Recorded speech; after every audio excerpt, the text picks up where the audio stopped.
Science. तो देखो, अब तक मैंने तुम्हें पीएच के बारे में बताया है कि हमारे रोज के जीवन में पीएच की अपनी ही एक वैल्यू होती है कि किस तरह से हम पीएच की इम्पोर्टेंस को समझते हैं। तो मैंने एक टॉपिक तो करा दिया था, प्लांट्स और एनिमल के लिए पीएच कैसे काम करता है, सोइल के लिए पीएच कैसे काम करता है, और तीसरा टॉपिक मैंने बताया था डाइजेशन, है ना, समझा दिया था मैंने, लेकिन लिखवाया कुछ नहीं था। तो तुम्हें अब नंबर 3 टॉपिक डालना है कि पीएच की वैल्यू हमारे डाइजेशन में कैसे काम करती है। तो हेडिंग बना दो, नंबर 3 में लिखो पीएच इन डाइजेस्टिव सिस्टम। मतलब हमारे डाइजेस्टिव सिस्टम में पीएच किस तरह से अप्लाई होता है या ये कैसे काम करता है। तो तुम्हें मालूम ही है कि हमारे स्टमक के अंदर कौन सा एसिड बनता है, हाइड्रोक्लोरिक एसिड। हमारे स्टमक में हाइड्रोक्लोरिक एसिड बनता है, और अगर हम ऐसा ज़्यादा खाना खा लेते हैं जो आसानी से डाइजेस्ट नहीं हो पाता है, या ऑयली खाना खा लेते हैं या फैट वाला खाना खा लेते हैं जो जल्दी से डाइजेस्ट नहीं हो पाता है, या ज़रूरत से ज़्यादा खा लेते हैं, जिसकी हमें जितनी ईटिंग होती है उससे जब हम ज़्यादा खा लेते हैं तो वो फूड पर्याप्त मात्रा में डाइजेस्ट नहीं हो पाता है और थोड़ा बहुत खाना कैसा बच जाता है, अनडाइजेस्ट। तो जिसकी वजह से हमारे स्टमक के अंदर एसिड और बनने लगता है, जिस प्रॉब्लम को हम अक्सर क्या कहना पसंद करते हैं, एसिडिटी। तो ये सारी बातें मैंने पहले ही समझा दी थी, तुम्हें इस बात का याद रखना है। और अगर हमें एसिडिटी को ख़त्म करना है, मुझे बताओ एसिडिटी किसकी वजह से हो रही थी, एसिड की वजह से। तो तुम एसिड को ख़त्म करना चाहते हो तो तुम्हें चाहिए कि तुम इसमें क्या मिलाना पसंद करो, बेस, है ना भाई। एसिडिटी को ख़त्म करेंगे तो क्या मिलाना पसंद करेंगे, बेस। मतलब या तो मैं ऐसा कोई सब्सटेंस लूँ जो बेसिक हो, या फिर कोई ऐसा सब्सटेंस लूँ या फिर कोई ऐसी मेडिसिन लूँ जिसके अंदर बेस हो। ठीक है, तो ध्यान रखना, कई बार पेपर में पूछी गई है, उस मेडिसिन का नाम बताओ जो एसिडिटी को ख़त्म करने में इस्तेमाल की जाती है। तो तुम्हें बताना है एंटासिड। एंटासिड बोलो या एंट एसिड बोलो, एक ही बात है। तो ध्यान रखना, कई बार पेपर में पूछा गया है ये जो मेडिसिन होती है ये एसिडिटी को ख़त्म कर देती है, इसके अंदर कौन सा बेस होता है। तो ध्यान रखना, इसके अंदर बेस होता है मिल्क ऑफ मैग्नीशिया, जिसको हम सिंपल भाषा में कहते हैं मैग्नीशियम हाइड्रोक्साइड, MgOH। क्या बोला जाता है, मैग्नीशियम हाइड्रोक्साइड, इसे ही बोला जाता है मिल्क ऑफ मैग्नीशिया। तो मैंने समझा तो लास्ट क्लास में भी दिया था, लेकिन लिखवाया कुछ नहीं था, तो मैंने 2 मिनट का रिकॉल भी करा दिया ताकि तुम्हें पिछली क्लास की कुछ बातें याद आ जाएं। लेकिन अब तुम्हें लिखना है, तो पीएच इन डाइजेस्टिव सिस्टम के लिए लिखो नंबर 1 पॉइंट। ABC डालो चाहे 1 2 3 डालो, एक ही बात है। तो लिखो number 1 point, our stomach produces hydrochloric acid. Our stomach produces hydrochloric acid. Our stomach produces hydrochloric acid which helps in digestion of food, which helps in digestion of food, जो किस में मदद करता है, डाइजेशन में, which helps in digestion of food. देखो वैसे तो हाइड्रोक्लोरिक एसिड डाइजेशन में मदद करता है, लेकिन जब ये जरूरत से ज्यादा बनता है तो मदद करने की बजाय बॉडी के अंदर पेन होने लगता है, इरिटेशन होने लगती है, पेट दर्द होने लगता है। मतलब इसका जरूरत से ज्यादा बनना नुकसानदायक होता है, क्योंकि भाई ये बात तो तुम्हें भी मालूम है तो ये एसिड ही नुकसान ही देगा, जितना है उतना ही रहना चाहिए, बढ़ना नहीं चाहिए, और अगर बढ़ेगा तो प्रॉब्लम अराइज होगी, एसिडिटी। अब लिखो नंबर 2, लिखो but if in digestion in body, board पे लिखा हुआ है इन डाइजेशन, बोर्ड पे, but if in indigestion in the body, मतलब अगर बॉडी में कभी कभी क्या हो जाता है, इनडाइजेशन। इनडाइजेशन का मतलब है जब हम जरूरत से ज्यादा खा लेते हैं या फिर कोई ऐसा खाना खा लेते हैं जो जल्दी से डाइजेस्ट नहीं हो पाता है, हैवी फूड ले लेते हैं, तो उस केस में प्रॉब्लम होती है इनडाइजेशन। और जो खाना ऐसा पड़ा रहता है ना हमारे स्टमक के अंदर जो डाइजेस्ट नहीं हुआ है, वो क्या अराइज करना शुरू कर देता है, हाइड्रोक्लोरिक एसिड, और उसकी वजह से कौन सी प्रॉब्लम अराइज होती है, acidity. But if indigestion in the body, then it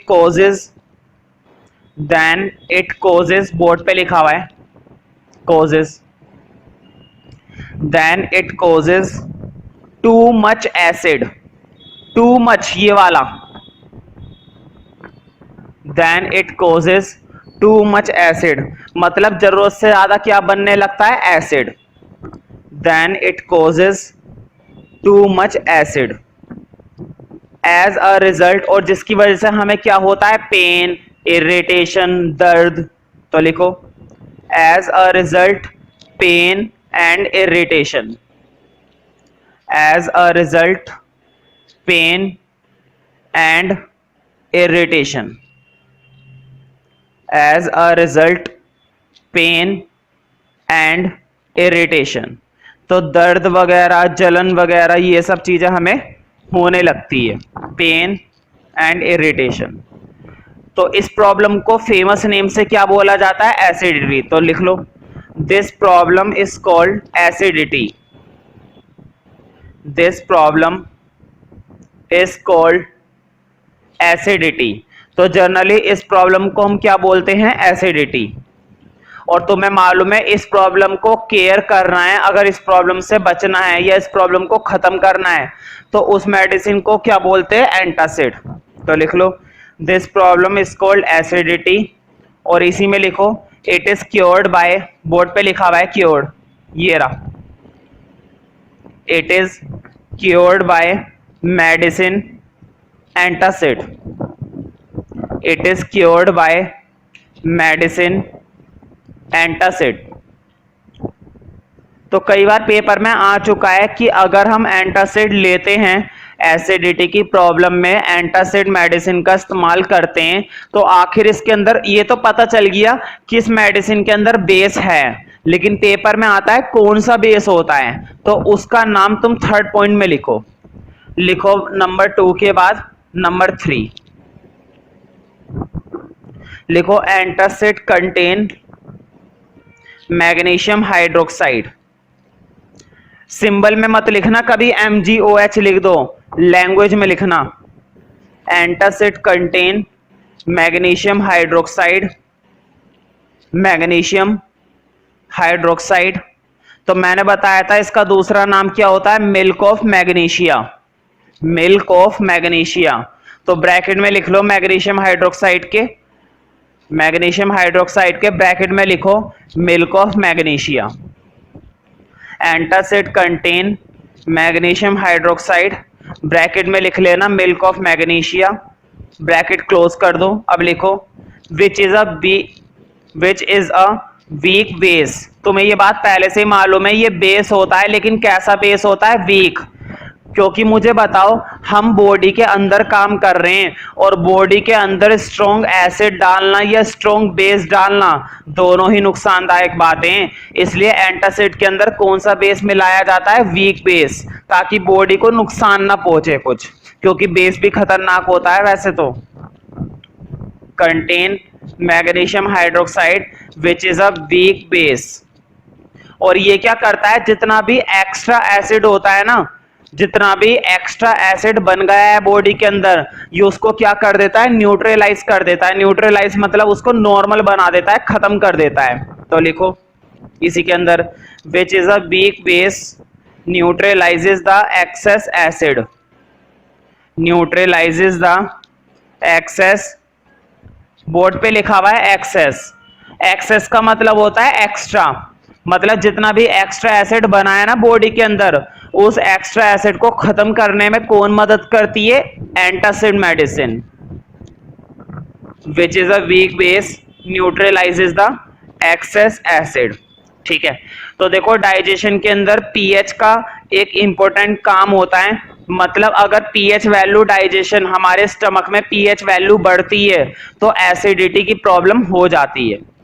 अब अगला टॉपिक है हमारा टूथ के लिए कैसे काम करता है। तुमने देखा होगा कई बार छोटे बच्चों के या बड़े लोगों के भी दांतों में सड़न हो जाती है, दांत सड़ने लगते हैं, है ना, दांत सड़ने लगते हैं, जिसका एकमात्र कारण मैं तुम्हें बताता हूं, टूथ डिके होने का एकमात्र कारण होता है, अक्सर क्या करते हैं हम कुछ मीठा खा लेते हैं या फिर शाम को अगर हम कोई खाना वगैरह खाते हैं या कुछ मीठा खाते हैं तो हम अक्सर कभी भी कोई कुल्ला वगैरह नहीं करते हैं और रात को ऐसे ही पानी वगैरह पी के सो जाते हैं। होता क्या है, थोड़ा बहुत खाना या थोड़ा बहुत मीठा खाना या ऐसा कोई सा भी खाना जो तुमने खाया है वो थोड़ा बहुत दांत में लगा रह जाता है और वो फूड दांतों के अंदर ही अनडाइजेस्टेड रहता है, दांतों के साइडों में भी कैसा रहता है, अनडाइजेस्टेड रहता है। और अनडाइजेस्टेड फूड के साथ साथ वहां पर जो बैक्टीरिया होते हैं वो बैक्टीरिया वहीं पर ही बने रहते हैं। हमेशा ध्यान रखना, बैक्टीरिया को तो बस सहारा चाहिए बनने का, उसे तो बहाना चाहिए, कहीं पर भी बन जाता है बैक्टीरिया। तो बैक्टीरिया को अनडाइजेस्टेड फूड मिल गया, मीठा खाना मिल गया, तो वो सुबह तक क्या होता है उसके अंदर अच्छा खासा बैक्टीरिया बनने लगता है। और इसी तरह से अगर हम रोज ये काम करते रहेंगे तो आए दिन उसमें बैक्टीरिया बनेगा और दांतों में क्या लगने लगेगी, सड़न, और धीरे धीरे हमारे दांत सड़ने लगेंगे। ऐसा तब होता है, ध्यान रखो, बोर्ड पे देखो, जब हमारे माउथ के अंदर थोड़ा बहुत खाना ऐसा चिपका रह जाता है जो कैसा होता है, अनडाइजेस्ट होता है। तो अनडाइजेस्ट फूड बैक्टीरिया के साथ मिलकर, जर्म्स के साथ मिलकर दांतों के अंदर क्या प्रोड्यूस करने लगता है, एसिड।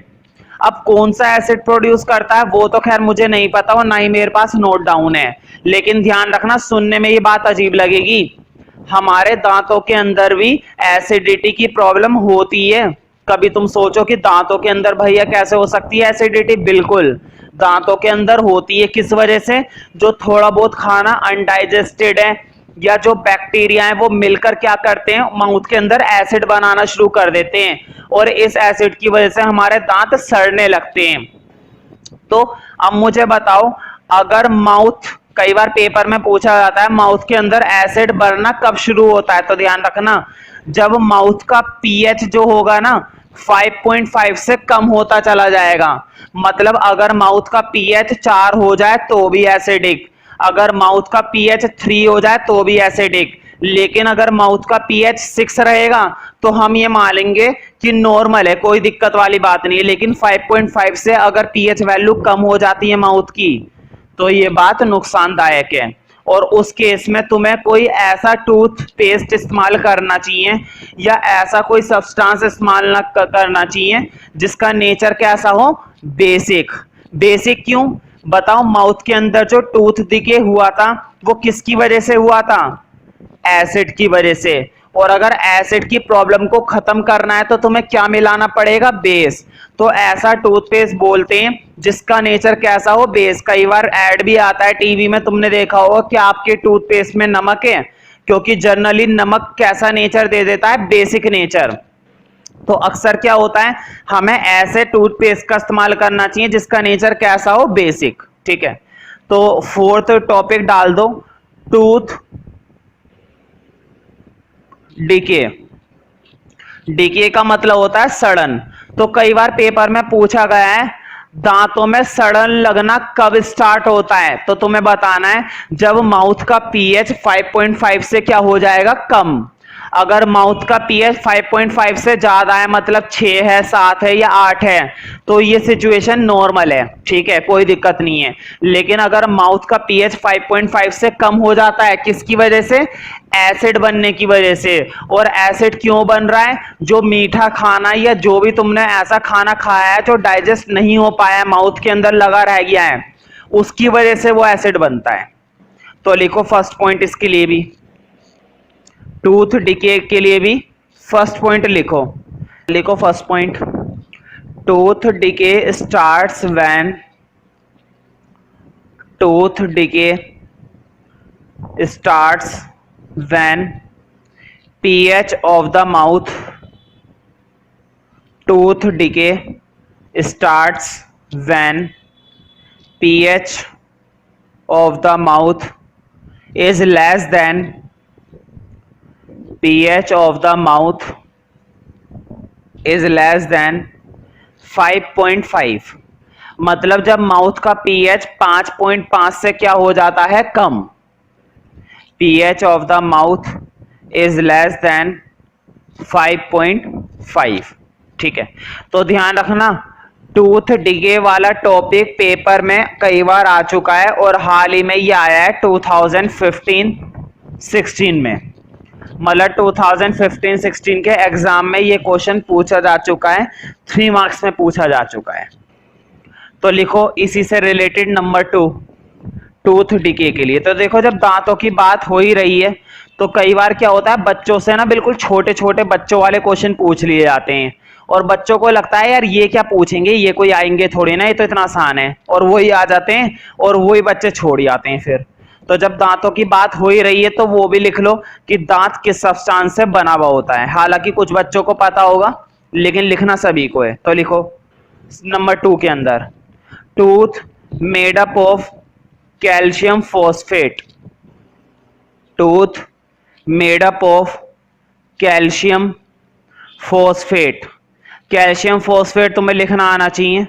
यह ध्यान रखना ये पूरी बॉडी का सबसे हार्डेस्ट सब्सटेंस होता है calcium phosphate. Tooth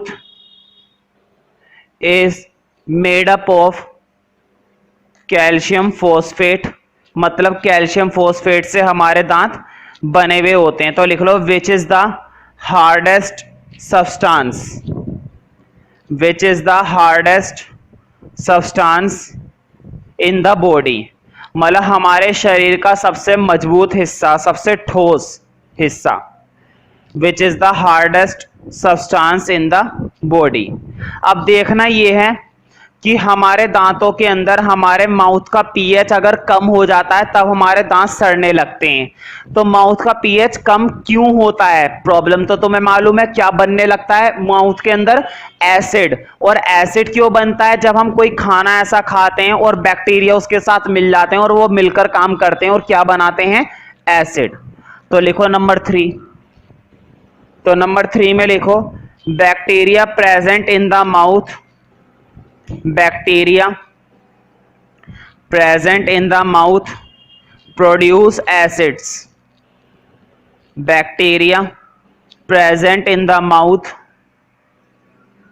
bacteria present in the mouth produce acids। क्या प्रोड्यूस करते हैं, एसिड। लेकिन हमेशा नहीं, जब उसके अंदर थोड़ा बहुत खाना ऐसा रह जाता है जो डिग्रेड हुआ है, सड़ा हुआ है, ठीक है। प्रोड्यूस एसिड्स लिखो when food particles, when food particles comma sugar. Sugar का मतलब यहां पर चीनी नहीं है, शुगर का मतलब है थोड़ा बहुत खाना या थोड़ा बहुत सब्सटेंस ऐसा रह गया है जो दांतों में चिपक गया है। Food particles comma sugar remaining in the mouth, food particles comma sugar remaining in the mouth. Remaining मतलब बचा कुचा, बचा कुचा उसी में रह जाता है माउथ में। और ऐसा तब रहता है जब हम रात को कुल्ला वगैरह नहीं करते या खाने के बाद कुल्ला नहीं करते हैं बिल्कुल भी। Food particles comma sugar remaining in the mouth, remaining in the mouth after eating, remaining in the mouth after eating. तो अक्सर हमें क्या करना चाहिए, कुल्ला, और सबसे बढ़िया है कि ब्रश करो। अब क्वेश्चन ये कि अगर ब्रश करें तो कौन सा टूथपेस्ट इस्तेमाल करें, तो मैंने पहले ही बता दिया था हमें वो टूथपेस्ट इस्तेमाल करना चाहिए जिसका नेचर क्या हो, बेसिक, ना कि एसिडिक। वैसे तो एसिडिक होते ही नहीं है। 4th वन लिखो लास्ट, प्रिवेंट करने का भी तो तरीका बता देता हूं ना, कि अगर एसिडिटी होती है दांतों में तो उससे हम अपने दांतों को प्रिवेंट कैसे कर सकते हैं। तो लिखो लास्ट पॉइंट, लिखो to prevent tooth we clean the mouth. To prevent tooth मतलब अगर हम अपने दांतों को सुरक्षित करना चाहते हैं, to prevent tooth we clean the mouth by using toothpaste, by using toothpaste. तो टूथपेस्ट का इस्तेमाल करेंगे तो शायद हमारे दांत अच्छे हो जाएं बाय यूजिंग टूथपेस्ट। और ऐसा टूथपेस्ट जिसका नेचर कैसा होना चाहिए, बेसिक। बाय यूजिंग टूथपेस्ट लिख लो विच आर जर्नली बेसिक, मतलब जिसका नेचर कैसा हो, बेसिक हो। Which are generally basic. तो अगर उसका नेचर बेसिक होगा और हमारे माउथ के अंदर एक्स्ट्रा एसिड बना हुआ है, तो एक्स्ट्रा एसिड को न्यूट्रलाइज करने में कौन मदद करेगा, ये टूथपेस्ट। तो लिख लो which are generally basic can neutralise excess acid, can neutralise excess acid. तो जितना भी एक्सेस एसिड हुआ है, मतलब जितना भी बेमतलब का एसिड बना है, उसको न्यूट्रलाइज करने में इस तरह के टूथपेस्ट क्या करते हैं, हेल्प। विच न्यूट्रलाइज एक्सेस एसिड। न्यूट्रलाइज की स्पेलिंग अब तक तो तुम्हें याद हो गई होगी। अब लास्ट देखते हैं एवरीडे लाइफ में। अब हमारा लास्ट इंपॉर्टेंस है पीएच का।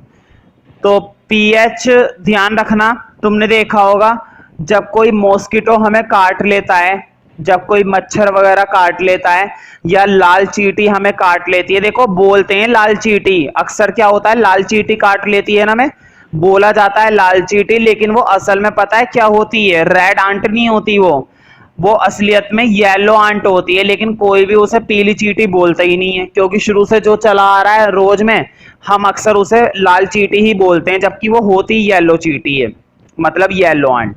तो ध्यान रखना, मैं पढ़ाऊंगा तो येलो आंट ही, लेकिन वो वही है जो तुम्हें रियल में लाल चींटी बोलते हो। तो देखो अक्सर क्या होता है, जब हमें लाल चींटी काट लेती है या कोई मच्छर वगैरह काट लेता है, तो तुमने देखा होगा कुछ देर के लिए खुजली होने लगती है, खुजाने लगते हैं हम, जलन सी होने लगती है, और कुछ मोटा भी हो जाता है। ऐसा क्यों होता है, कई बार क्या होता है, जब कोई मॉस्किटो या कोई चींटी हमें काटती है, तो वो हमारी बॉडी के अंदर है ना एक एसिड इंजेक्ट कर देती है, बहुत ही ज्यादा वीक एसिड इंजेक्ट कर देती है, जिसका नाम होता है मीथेनोइक एसिड। क्या नाम होता है इस एसिड का, मीथेनोइक एसिड। तो इस एसिड की वजह से हमें पेन होने लगता है, इरिटेशन होने लगता है, और अगर ये ज्यादा ही फैल जाए, क्योंकि कुछ मॉस्किटो खतरनाक होते हैं, उनका असर इतनी जल्दी नहीं जाता, तो जरूरत है हमें ऐसा कोई चीज यूज करने की, या फिर हमें कोई ऐसी मेडिसिन लेनी चाहिए जो इस एसिड को खत्म कर दे। तो कई बार पेपर में पूछा गया है मीथेनोइक एसिड के असर को खत्म करने के लिए हमें कौन सा बेस इस्तेमाल करना चाहिए। तो तुम्हें ध्यान रखना है, इसको बोला जाता है बेकिंग सोडा। ये वही चीज है जो खाने का सोडा होता है, तुमने देखा हो घर में केक वगैरह पकाने में भी बेकिंग सोडा का इस्तेमाल किया जाता है। ये बनता कैसे, ये टॉपिक अभी आएगा तुम्हारे ही इस चैप्टर के अंदर, टॉपिक है बेकिंग सोडा। बस इतना ध्यान रखो कि बेकिंग सोडा एक तरीके का क्या होता है, बेस। और ये बेस क्या काम करता है, ये मीथेनोइक एसिड के असर को धीरे धीरे क्या करता है, खत्म कर देता है, धीरे धीरे लेकिन। तो कुल मिलाकर अब हमें लास्ट हेडिंग पढ़ना है पीएच की इंपॉर्टेंस का, जो कि है हमारा, लिखो self defence by plants and animals.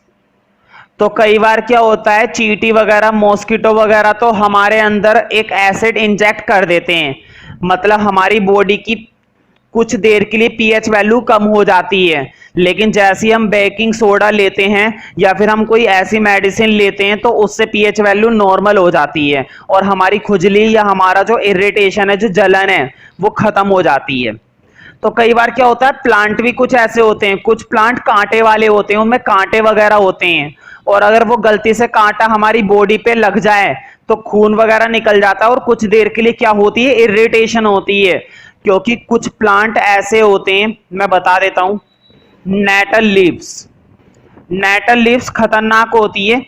इनकी पत्तियों के ऊपर है ना, इनके शेप के ऊपर, तने के ऊपर हैवी कांटे निकले हुए होते हैं। अगर ये नेटल प्लांट्स हमारे लग जाएं तो कुछ देर के लिए खून तो खैर निकलेगा ही, खून तो निकल ही जाएगा, लेकिन कुछ देर के लिए इरिटेशन, जलन महसूस होने लगती है। और अगर हम तुरंत कोई ऐसी चीज उसके ऊपर लगा लें, मल्लम वगैरह लगा लें या मेडिसिन ले लें इंटरनली, जिसका नेचर कैसा होगा, बेसिक, तो हमारा ये चीज खत्म हो जाती है फिर। तो कई बार प्लांट भी और एनिमल भी हमें इफेक्ट करते हैं, और जिससे हमें बचना चाहिए। हमें क्या करना चाहिए? सेल्फ डिफेंस करना चाहिए, खुद को बचाना चाहिए। ठीक है, तो लिखो इसके लिए भी नंबर 1 पॉइंट लिखो, when we are stung by, when we are stung by, stung का मतलब होता है हमला करना। मतलब जब हम पर हमला कर दिया जाता है, किसके द्वारा? मॉस्किटो के द्वारा। किसके द्वारा? चींटी के द्वारा। किसके द्वारा? प्लांट के द्वारा। देखो, प्लांट के द्वारा हमला करना तो हमारी ही गलती है, क्योंकि प्लांट तो खुद करते नहीं है, लेकिन मॉस्किटो और आंट तो वो खुद ही करती हैं हमारे ऊपर हमला। लेकिन प्लांट के द्वारा तो होता ही है ना कम से कम फिर भी। तो लिखो, when we are stung by, when we are stung by an stung by when we are stung by honey bee, मधुमक्खी। सुना होगा और देखा भी होगा, काफी हैवी होती है। अगर एक बार काट लेती है, इसका तो काटा हुआ बड़ा हैवी होता है, बहुत जख्म हो जाता है। और अगर हमने तुरंत कोई ऐसा इस्तेमाल नहीं करा सब्सटेंस जिसका नेचर क्या हो, बेसिक हो, पहली बात तो ये हटती भी बड़ी मुश्किल से, बड़ी मुश्किल से चिपक जाती है बिल्कुल।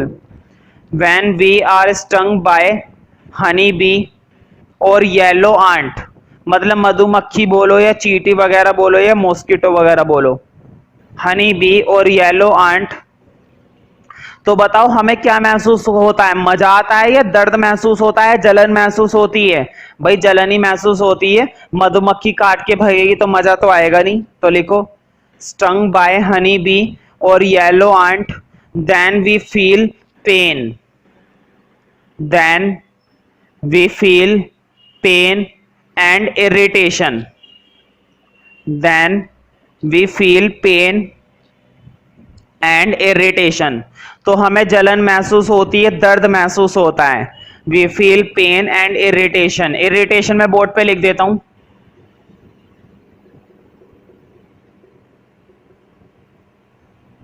Then we feel pain and irritation. देखो सिंगल टी आएगा, डबल टी नहीं आएगा, सिर्फ एक ही टी है, इरिटेशन। और ये इरिटेशन किस वजह से होती है? क्योंकि वो कौन सा एसिड ट्रांसफर कर देती है हमारी बॉडी में? मीथेनोइक एसिड, है ना। तो लिखो, लिखो, because methanoic acid injected into our skin, कई बार 1 नंबर में पूछा जा चुका है।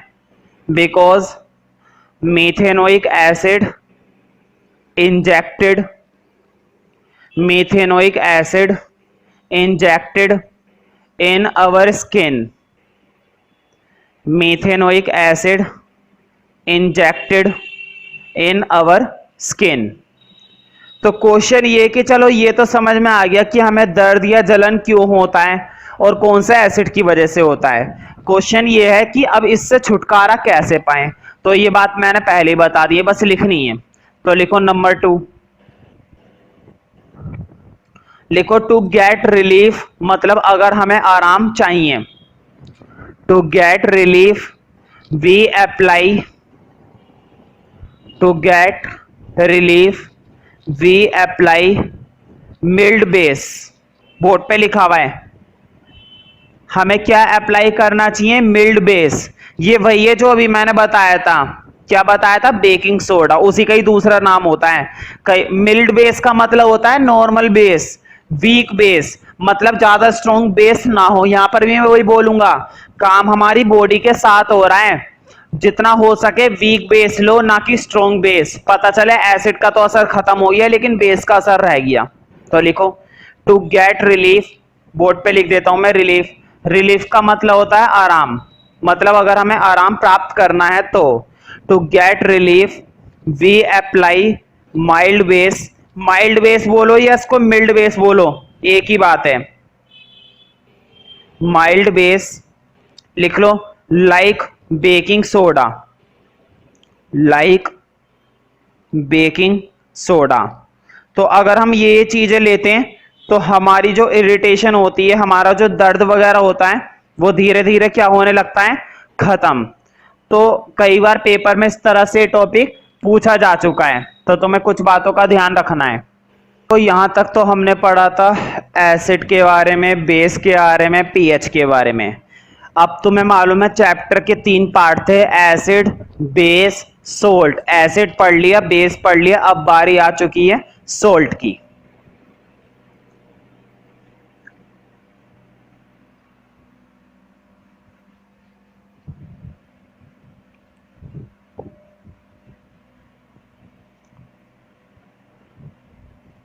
तो जैसा कि तुम्हें याद होगा, मैंने एक रिएक्शन बताई थी, न्यूट्रलाइजेशन रिएक्शन। जब मैं एसिड और बेस की प्रॉपर्टीज पढ़ा रहा था तो मैंने वहां पर बताया था न्यूट्रलाइजेशन रिएक्शन के बारे में। क्या होती है न्यूट्रलाइजेशन रिएक्शन? कोई बात नहीं, देखो, जब हम किसी भी तरह के एसिड को किसी भी तरह के बेस के साथ रिएक्ट करवाते हैं तो 2 कंपोनेंट बनते हैं, सॉल्ट, और एक कंपोनेंट बनता है वाटर। तो ये होती है न्यूट्रलाइजेशन रिएक्शन। तुम सोच रहे होंगे मैं न्यूट्रलाइजेशन की बारी बीच में क्यों बोल रहा हूं दोबारा से। तो गौर करो, टॉपिक आने वाला है सोल्ट, और सबसे पहली बात तो यही है, how can salt produce. Salt कैसे प्रोड्यूस होता है या सोल्ट कैसे बनता है? तो तुम देख सकते हो, जब भी हम किसी एसिड और बेस को रिएक्ट करवाते हैं तो 2 चीजें बनती हैं, एक तो बनता है सोल्ट और एक बनता है वाटर। वाटर की तो खैर मैं अभी बात नहीं कर रहा, वाटर का क्या करेंगे, हमारा टॉपिक क्या है, सोल्ट है। तो तुम सोल्ट की डेफिनेशन लिख सकते हो ना, देखो कितनी आसान डेफिनेशन है, लिखने से पहले ही याद हो जाएगी। देखो, when acid neutralises base, when acid neutralises base, या फिर देखो, चाहे एसिड बेस को न्यूट्रलाइज करे चाहे बेस एसिड को न्यूट्रलाइज करे, एक ही तो बात है। चाहे एसिड और बेस के साथ रिएक्ट करे चाहे बेस एसिड के साथ रिएक्ट करे, दोनों सूरत में क्या प्रोड्यूस होएगा, सोल्ट। तो देखो सोल्ट के लिए कितनी अच्छी डेफिनेशन लिखनी है, देखो, सोल्ट इज द प्रोडक्ट। तुम्हें मालूम है ना, इधर वाला पार्ट क्या होता है, प्रोडक्ट, और इधर वाला पार्ट क्या होता है, रिएक्टेंट। ये बात मैंने तुम्हें चैप्टर नंबर 1 के अंदर बता रखी है, कोई बात नहीं। एरो के इस साइड वाला पार्ट होता है प्रोडक्ट और एरो के इधर वाला पार्ट होता है रिएक्टेंट। तो देखो डेफिनेशन कितनी आसान है, salt is the product of acid and base, कहानी खत्म, बन गई डेफिनेशन। ठीक है, तो एक काम करो, पहले तो हेडिंग डालो सोल्ट। अब तुम्हें पहले सोल्ट की एक छोटी सी डेफिनेशन लिखनी है, ठीक है, तो लिखो। तो मुझे बताओ, सोल्ट जो होता है वो एसिड और बेस का प्रोडक्ट होता है, और बेसिकली रिएक्शन क्या होती है, न्यूट्रलाइजेशन रिएक्शन। तो लिखो, salt is the product of, salt is the product of neutralisation reaction, salt is the product of neutralisation reaction. तो मुझे बताओ, जो न्यूट्रलाइजेशन रिएक्शन होती है वहीं से तो निकलता है सोल्ट, और हमेशा न्यूट्रलाइजेशन रिएक्शन किन के बीच होती है भाई, एसिड और बेस के बीच ही होती है। तो लिखो, salt is the product of neutralisation reaction between acid and base, between acid and base, acid and base. अब मैं कुछ रिएक्शन लिखवाऊंगा, लिखो, फॉर एग्जाम्पल, रिएक्शन क्या लिखवाऊंगा, सोल्ट लिखवाऊंगा, मतलब सोल्ट के एग्जाम्पल लिखवाऊंगा। लिखो, फॉर एग्जाम्पल, सोडियम क्लोराइड। बचपन से सुनते आ रहे हो ये वाला नेम, बचपन से सुनने का मतलब है 10th क्लास के स्टार्टिंग से ही सुनते आ रहे हो। सोडियम क्लोराइड, सिंबल क्या होता है, याद हो जाना चाहिए, NaCl। यही होता है हमारा कॉमन सोल्ट, मतलब खाने का नमक जो अक्सर हम अपने घरों में इस्तेमाल करते हैं खाने के लिए, तो वो यही होता है। और ध्यान रखना, नेचर से बस हमें यही एक ऐसा नमक है जो खाया जा सकता है, बाकी जितने भी सोल्ट होते हैं वो सारे के सारे टॉक्सिक होते हैं। जितने भी सोल्ट पाए जाते हैं ना, ऐसा नहीं है सिर्फ यही एक नमक पाया जाता है पृथ्वी पर, दुनिया भर के और भी कई तरह के नमक मिलते हैं, कॉपर सल्फेट, एल्यूमिनियम क्लोराइड, सब सोल्ट हैं, लेकिन कोई सा भी सोल्ट खाने लायक नहीं है इसके अलावा। उनको खा तो सकते हो लेकिन एक ही बार खा सकते हो, उसके बाद तुम्हें मौका नहीं मिलेगा खाने का, खत्म हो जाएगा मामला सारा। तो देखो मैं सोडियम क्लोराइड कैसे बनवा रहा हूँ वो लिख कर दिखा रहा हूँ। सबसे पहले हमने एक हाइड्रोक्लोरिक एसिड ले लिया और एक क्या ले लिया, सोडियम हाइड्रोक्साइड। तुम्हें मालूम है ना ये क्या होता है, एसिड, तो लिखना जरूर है चाहे मालूम हो या ना हो। और इसके नीचे लिखना ये क्या होता है हमारा, बेस। और तुम्हें मालूम है रिएक्ट करने के बाद दो कंपोनेंट मिलेंगे, एक तो मिलेगा सोल्ट जो कि है हमारा सोडियम क्लोराइड, और एक मिलेगा वाटर जो कि है हमारा H2O। तो वाटर में लिखो या मत लिखो, इसके नीचे जरूर लिखना सोल्ट। तो ये है हमारी न्यूट्रलाइजेशन रिएक्शन। जब मैंने एक एग्जांपल दिखाया था, तो जरूरी थोड़ी ना यही एक सोल्ट होता है, और भी कई सारे सोल्ट होते हैं। पहले ये वाला नोट करो फिर अगला लिखते हैं। तो अगर वीडियो पॉज करके नोट करना चाहते हो तो कर सकते हो, ठीक है, और अगर हाथों हाथ कर लिया है तो अच्छी बात है। अगला सोल्ट लिखते हैं। देखो वैसे तो बहुत सारे होते हैं, सारे तो मैं नहीं लिखवा रहा, दो तीन लिखवा रहा हूं जो पेपर में कई बार आ चुके हैं। तो लिखो एमोनियम क्लोराइड, अगला सोल्ट है हमारा एमोनियम क्लोराइड। इसके बारे में सुना होगा तुमने, हाँ, इसका सिंबल होता है NH4Cl।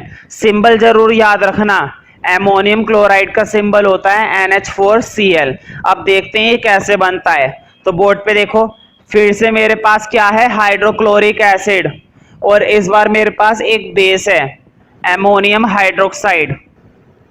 देखो ये तो तुम्हें मालूम ही है एसिड होता है क्योंकि मैंने पहले वाले इस्तेमाल करा है, लेकिन ये क्या होता है, बेस, क्योंकि इसके अंदर कौन से आयन दिखाई दे रहे हैं, हाइड्रोक्साइड आयन। इसके अंदर कौन से आयन दिखाई दे रहे हैं, हाइड्रोजन आयन। अब बताओ रिएक्ट करने के बाद क्या बनेगा, सबसे पहले तो सोल्ट बना दो NH4Cl, ये तो सोल्ट तैयार हो गया। और तुम्हें मालूम है एक तो मिलता है सोल्ट और एक मिलता है वाटर। तो लिखो क्या होता है वाटर का सिंबल, H2O। इसके नीचे जरूर लिखना कि ये क्या है हमारा, सोल्ट। तो एक दो एग्जांपल हो रहे मेरे पास, इसको भी नोट कर लो रिएक्शन के साथ। अगर रिएक्शन वीडियो पोस्ट करके करनी है तो नोट कर लो, और अगर साथ साथ कर लिए तो अच्छी बात है। अगला एग्जांपल देखते हैं। तो ध्यान रखना जितनी भी चीजें मैं लिखवा रहा हूं ना, सबके सब पेपर में कई बार पूछी जा चुकी है। कई बार यही वाला आ चुका है कि एमोनियम क्लोराइड की रिएक्शन बताइए कि ये वाला सोल्ट कैसे बनता है, तो तुम्हें ये रिएक्शन नोट करनी थी। अगला एग्जांपल लिखना, पोटेशियम नाइट्रेट, पोटेशियम नाइट्रेट, ये भी एक तरीके का क्या होता है, सोल्ट। ध्यान रखना जो सबसे पहले वाला सोल्ट लिखवाया था ना वही खाने लायक होता है बस, उसके अलावा जितने भी सोल्ट लिखवा रहा हूं सबके सब टॉक्सिक होते हैं, मतलब जहरीले। पोटेशियम नाइट्रेट, और इसका सिंबल होता है, ब्रैकेट में लिखो KNO3। तो देखते हैं ये कैसे बनता है। तो देखो हमारे पास एसिड है इस बार नाइट्रिक एसिड, इस वाले एसिड को क्या बोला जाता है, नाइट्रिक एसिड। देखो बोर्ड पे HNO3, और एक है फिर से मेरे पास बेस पोटेशियम हाइड्रोक्साइड। ध्यान रखना ये होता है हमारा बेस और ये होता है हमारा एसिड। और फिर से मुझे क्या तैयार करना है, एक तो तैयार करना है सोल्ट। सोल्ट तुम्हें पहले से मालूम है KNO3, और एक चीज क्या निकलती है हमेशा, वाटर। तो वाटर के लिए H2O। उम्मीद है तुम्हें रिएक्शन बहुत आसानी से समझ में आ रही होंगी। ध्यान रखना जितनी भी न्यूट्रलाइजेशन रिएक्शन होती हैं लगभग सबके सब एक जैसी लगती हैं, मतलब सब्सटेंस अलग होते हैं, करने का तरीका सेम होता है। तो ये है हमारा सोल्ट, ठीक है। अब लास्ट एग्जांपल वो लिख लो, क्योंकि और लास्ट वाले एग्जांपल पर टिक कर लेना, कई बार पेपर में पूछा गया है।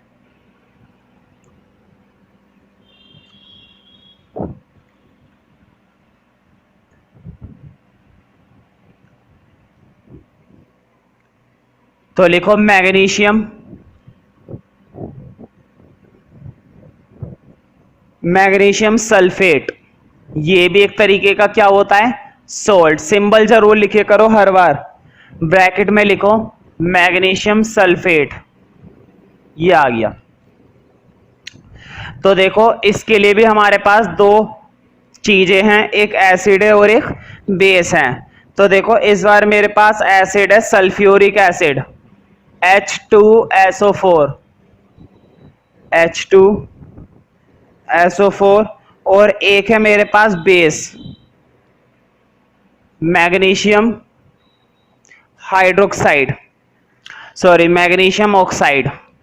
तुम सोच रहे होंगे कि भैया इसके अंदर तो ओ ही आया है, बस ध्यान रखना ये भी एक तरीके का बेस होता है, ठीक है।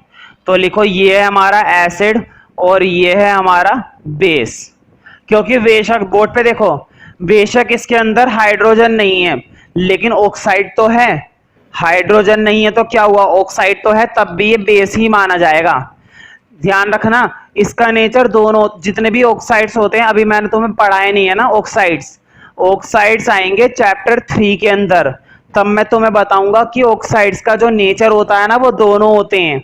जितने भी ऑक्साइड्स होते हैं, कुछ ऑक्साइड्स ऐसे होते हैं एसिडिक भी होते हैं और कुछ ऑक्साइड्स ऐसे होते हैं जो बेसिक भी होते हैं। ये देखो ये मैग्नीशियम ऑक्साइड है, बेशक इसके अंदर हाइड्रोक्साइड आयन नहीं लगा हुआ, मैं मानता हूं इसके अंदर हाइड्रोक्साइड आयन नहीं लगा हुआ, लेकिन फिर भी क्योंकि MgO का नेचर दोनों होते हैं, एसिडिक भी होता है और बेसिक भी होता है, जैसी इसकी जरूरत है वैसा इसको इस्तेमाल कर लो। अभी मुझे इसे किस फॉर्म में इस्तेमाल करना था, बेस में, तो मैंने इसको बेस की फॉर्म में लिखा है, ठीक है। तो ये मानकर चलो इस समय हम इसको क्या मानकर चल रहे हैं, बेस।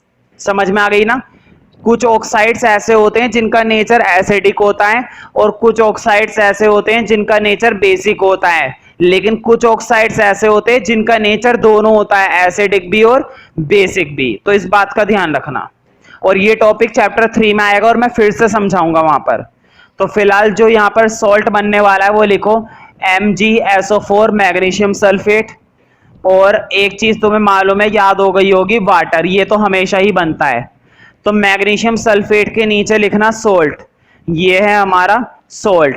तो ध्यान रखना मैंने तुम्हें कई तरह के सोल्ट लिखवा दिए, लेकिन हर तरह का सोल्ट ईटेबल नहीं होता है। कुछ सोल्ट इसमें से खाने लायक तो बिल्कुल भी नहीं होते हैं, सिर्फ एक ही सोल्ट ऐसा है जो ईटेबल होता है, जिसे हम अपनी कुकिंग में इस्तेमाल करते हैं। अब मैं तुमसे बिल्कुल सिंपल से सवालों के जवाब मांगूंगा, हालांकि वो टॉपिक मैंने पढ़ाया नहीं है, लेकिन मुझे पूरा भरोसा है फिर भी तुम उन सवालों के जवाब बिल्कुल सही सही दोगे। देखो तुम्हें मालूम है, अगर तुम्हें सोल्ट तैयार करना है ना, अगर तुम्हें सोल्ट तैयार करना है तो क्या चीज को मिलवाना पड़ेगा, एसिड और बेस को। क्लियर, एसिड और बेस को। अब तुम्हें मालूम है एसिड भी दो तरह का होता है और बेस भी दो तरह का होता है। एसिड स्ट्रॉन्ग भी होता है और वीक भी होता है, बेस भी स्ट्रॉन्ग होता है और वीक भी होता है। क्वेश्चन ये है कि अगर ये स्ट्रॉन्ग है और वो स्ट्रॉन्ग है तो सोल्ट पर क्या असर पड़ेगा, ये स्ट्रॉन्ग है और वो वीक है तो सोल्ट पर क्या असर पड़ेगा, ये वीक है और वो स्ट्रॉन्ग है तो सोल्ट पर क्या असर पड़ेगा। मुझे बताओ, बोर्ड पे देखो, अगर तुम्हारे पास जो एसिड था वो कैसा एसिड था, स्ट्रॉन्ग, और जो बेसिक था वो बेस कैसा था, वीक, कमजोर था, है ना। तो मुझे बताओ बनने वाला सोल्ट, तैयार होने वाला सोल्ट एसिडिक होगा या बेसिक होगा। ध्यान से सुनो फिर से मेरी बात को। अगर एसिड, खुद ही सोचो तुम, ताकतवर कौन है, एसिड, क्योंकि एसिड क्या है, स्ट्रॉन्ग, है ना। ताकतवर कौन है, एसिड है, और कमजोर कौन है, बेस। तो सोल्ट पर ज्यादा असर किसका होगा, एसिड का होगा। एसिड कहेगा मैं स्ट्रॉन्ग हूं, मैं चलाऊंगा अपनी, तू कैसे चला रहा है अपनी। तो बेस बोलेगा कोई बात नहीं, आज तेरा दिन है, हो सकता है अगली रिएक्शन में मेरा दिन हो, तो लो फिर इसका दिन। अब देखो इस बार हमारे पास जो एसिड है वो एसिड क्या है, वीक, लेकिन इस बार जो बेस है वो बेस क्या है, स्ट्रॉन्ग है। अब बनने वाला सोल्ट कैसा होगा, अब बोर्ड पे देखो। अब एसिड बिल्कुल चुपचाप बैठा हुआ है कि मैं तो कमजोर हूं, स्ट्रॉन्ग कौन है, बेस है। अब बेस कह रहा है कि आज मैं ताकतवर हूं, मैं अपनी चलाऊंगा, मैं इस सोल्ट को कैसा बना दूंगा, बेसिक बना दूंगा, क्योंकि बेस के हाइड्रोजन आयन का असर ज्यादा है और एसिड के हाइड्रोजन आयन का असर कम है। ऊपर वाले में देखो, बेस के हाइड्रोक्साइड आयन का असर कम है और एसिड के हाइड्रोजन आयन का असर ज्यादा है। क्यों? क्योंकि वहां पर हाइड्रोजन आयन ज्यादा है और हाइड्रोक्साइड आयन कम है। यानी कि सोल्ट के अंदर कौन से आयन ज्यादा होंगे? सोल्ट के अंदर भी हाइड्रोजन आयन ज्यादा होंगे और हाइड्रोक्साइड आयन कम होंगे, और इसीलिए सोल्ट हमारा कैसा होगा? स्ट्रॉन्ग। पहली बात तो ये कि आयन की तरफ से तो सोचो ही मत, सिंपल सोचो, आयन की तरफ जा ही क्यों रहे हो? वैसे ही सोच लो कि अगर स्ट्रॉन्ग एसिड है तो वो अपनी चलाएगा, तो सोल्ट कैसा माना जाएगा? एसिडिक। और अगर बेस स्ट्रॉन्ग है तो बेस अपनी चलाएगा, तो सोल्ट कैसा माना जाएगा? बेसिक। अब अगर दोनों के दोनों स्ट्रॉन्ग हो तो क्या होगा? बोर्ड पे देखो, अगर एसिड भी स्ट्रॉन्ग हो और बेस भी स्ट्रॉन्ग हो तो क्या होगा? तो मुझे बता, बोर्ड पे देखो, बहुत ही सिंपल सा जवाब है।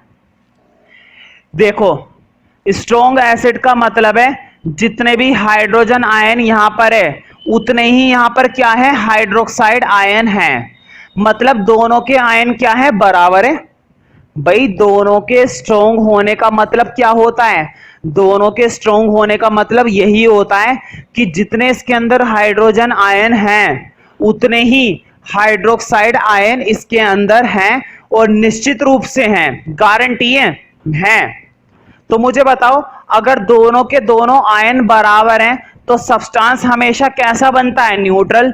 ये बात तो मैं पीएच स्केल के अंदर मैंने समझाई थी ना, जितना स्ट्रॉन्ग एसिड है उतना ही स्ट्रॉन्ग बेस है, तो दोनों एक दूसरे को क्या कर देंगे? न्यूट्रलाइज कर देंगे। ध्यान से सुनो, जितना ताकतवर एसिड था, बेस ने कहा तू इतना ताकतवर है, तू इतना ऊपर चढ़ा हुआ है, ले मैं भी आ गया। दोनों कैसे हो गए? बराबर हो गए। मतलब दोनों के दोनों क्या हो चुके हैं? न्यूट्रल। यानी कि जब दोनों स्ट्रॉन्ग होते हैं तो बनने वाला सोल्ट भी हमारा कैसा होता है? न्यूट्रल होता है। ये मत सोचना स्ट्रॉन्ग होता है। स्ट्रॉन्ग क्यों होगा? देखो, जितने इसके अंदर हाइड्रोजन आयन थे, सारे हाइड्रोजन आयन किस आयन की वजह से न्यूट्रलाइज हो गए? हाइड्रोक्साइड आयन की वजह से। क्यों? क्योंकि दोनों के आयन बराबर हैं। अगर हाइड्रोजन आयन 5 हैं तो हाइड्रोक्साइड आयन भी 5 हैं, और दोनों के दोनों आपस में कट गए। क्यों? क्योंकि हाइड्रोजन आयन पॉजिटिव है और हाइड्रोक्साइड आयन नेगेटिव है, तो वो आपस में कट गए। और that is why salt is produced which is neutral. जो सोल्ट बना है वो कैसा है? न्यूट्रल है। मतलब ना तो उसका नेचर एसिडिक है क्योंकि इस बार ना तो एसिड की चली, और ना ही उसका नेचर बेसिक है क्योंकि ना तो इस बार किसकी चली? बेस की चली।